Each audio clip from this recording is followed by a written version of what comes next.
Hello everyone, welcome back to Webtech Tutorial.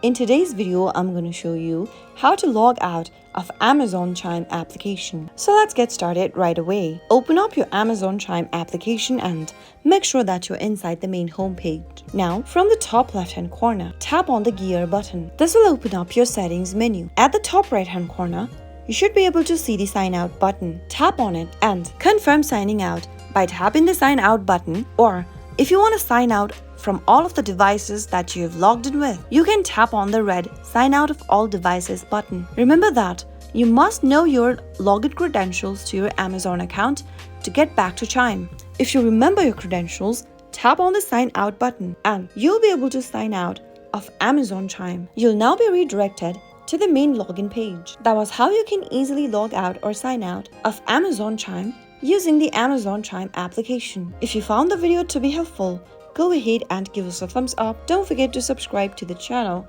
by hitting the subscribe button. Also press the bell icon so that you'll never miss another upcoming upload from us. I'll see you again in the next video. Goodbye till then.